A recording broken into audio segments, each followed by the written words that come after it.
വരയുടെ അടുത്ത് വളന്തുകാട് എന്ന് പറയുന്ന സ്ഥലത്താണ് നമ്മൾ ഉള്ളത്. അപ്പോൾ നമുക്ക് ഇവിടെ നോക്കിയാൽ കാണാം, ഇവിടെ ഇതൊരു തുരുത്താണ്. അവിടേക്ക് പോകാനായിട്ട് ഈ വള്ളമല്ലാതെ വേറെ ഒരു വഴിയുമില്ല.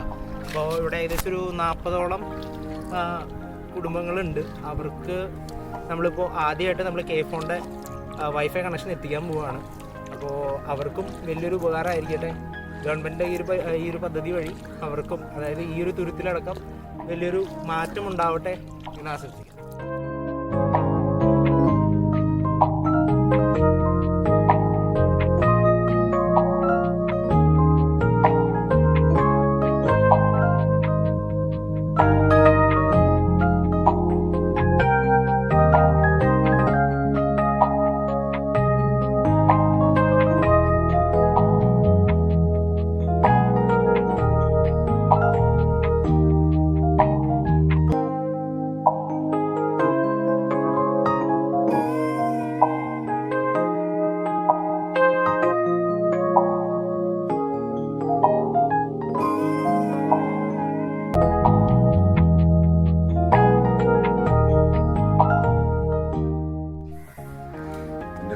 സദാനന്ദൻ. ഞങ്ങളിവിടെ 45 പട്ടികജാതി കുടുംബങ്ങളാണ് ഈ വളന്താകുടി ഗ്രാമത്തിൽ. ദ്വീപാണ്. ഇപ്പോഴത്തെ പുതിയ ആധുനിക യുഗത്തിൽ ഇൻ്റർനെറ്റ് ഇല്ലാതെ വീടുകളില്ലാതെ ആയിരുന്നു. അപ്പോൾ അതിൻ്റെ സമയത്താണ് ഇപ്പോൾ സർക്കാരിൻ്റെ ഒരു കെ-ഫോൺ പദ്ധതി വരുന്നത്. അപ്പോൾ ഞാനിപ്പോൾ അതിൻ്റെ ഒരു ഗുണഭോക്താവായിട്ട് മാറിയിട്ടുണ്ട്. ദ്വീപാണ്. ഇവിടെ ഒരു ഏകദേശം 45 വീടുകളേ ഉള്ളൂ.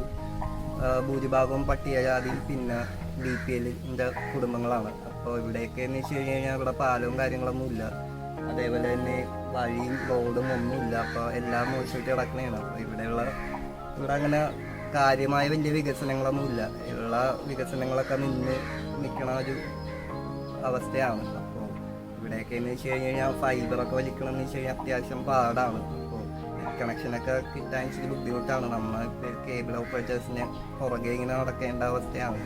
പെട്ടെന്നൊന്നും അങ്ങനെ റെഡി ആവില്ല. അപ്പോൾ എല്ലാവർക്കും ഇങ്ങോട്ട് പാലവും വഞ്ചിയിലൊക്കെ കയറി വരേണ്ട കാര്യങ്ങളുള്ളതുകൊണ്ട് ഇവർക്ക് ഭയങ്കര മടിയായിരിക്കും. അപ്പോൾ നമുക്ക് പദ്ധതികളൊക്കെ ഇവിടെ വിരളമാണ്, അധികമൊന്നും റെഡിയാക്കാറില്ല. അപ്പോൾ ഇവിടെ കെ-ഫോൺ ഇപ്പോൾ ഇങ്ങോട്ട് വന്നിട്ടുണ്ട്.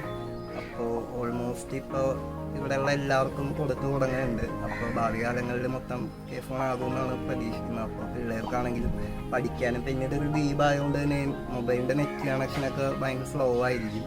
റേഞ്ചൊക്കെ ഭയങ്കര ശോകമാണ്. അപ്പോഴേക്കും നമുക്ക് ഇത് ഭയങ്കര ഉപകാരമായിരിക്കും. പിള്ളേർക്കാണെങ്കിൽ പഠിക്കാനും ബാക്കി ഫോൺസൊക്കെ യൂസ് ചെയ്യാനും എല്ലാത്തിനും വളരെ ഉപകാരപ്രദമായിരിക്കും.